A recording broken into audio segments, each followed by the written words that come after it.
Good afternoon, guys. Today I'm going to take a walk around the Garland District of Spokane. This is a historic, kind of artsy neighborhood that is located about 2 miles north of downtown. It has a little bit of a small-town America feel to it. The main landmark here is the Garland Theater. It opened in 1945 and it remains open today. It's a discount theater showing second-run movies and classics.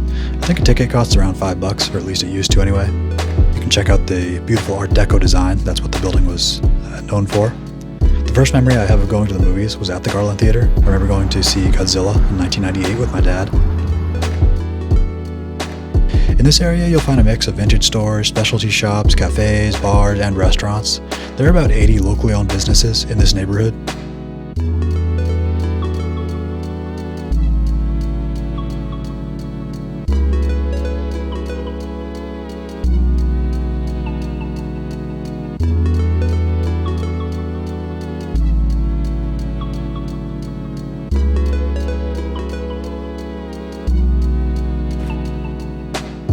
Another landmark on Garland is the milk bottle.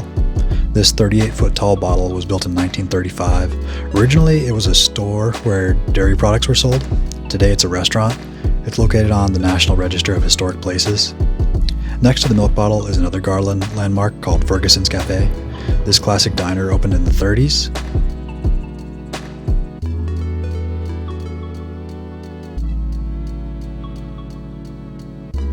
Several movies have been filmed in this area, including Why Would I Lie, Vision Quest, and Benny and Joon.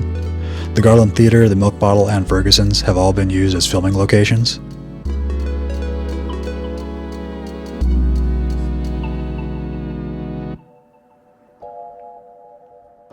Another famous building here is the Masonic Temple, which was built in 1921.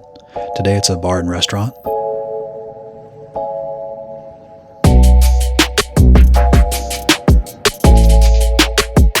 The Garland District really started to develop in the 1910s. The Post Street trolley line passed through here.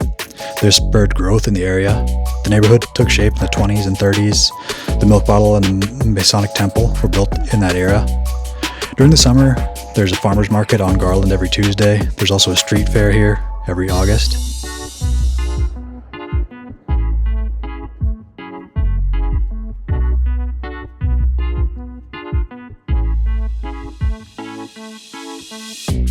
Now let's check out a residential street in the Garland District. This area is pretty walkable, as you can see. There are plenty of shops and restaurants nearby. It's pretty flat. Most of the homes in this area were built in the 40s to 60s. There are a lot of rancher-style homes here. There are also quite a few older homes that were built in the 1910s to 30s. These are mostly craftsman and bungalow-style homes.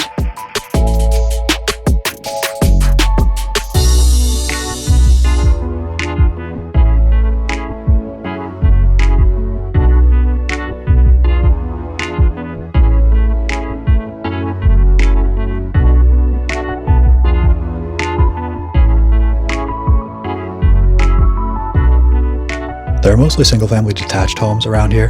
There are also some apartment complexes scattered around. Those are mostly newer. This is a pretty typical middle-class neighborhood in Spokane. This is how most residential streets in the city look. There are some nicer areas and lower-end areas, but I would say this is pretty standard. The houses around here probably go for around $300,000 to $350,000 on average.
Here we are back at the Garland Theater. I'm going to show you one more site.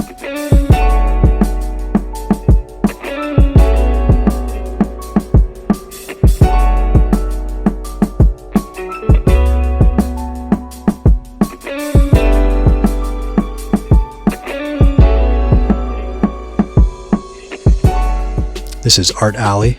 It's an urban art space with graffiti and murals painted by local artists. The murals change from time to time.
I'm going to go ahead and wrap this little tour of the Garland District up here. If you've enjoyed this little walk, please like and subscribe. That will help me out. I've got more Spokane walking tours in the works. So thanks for watching, and I'll see you in the next one.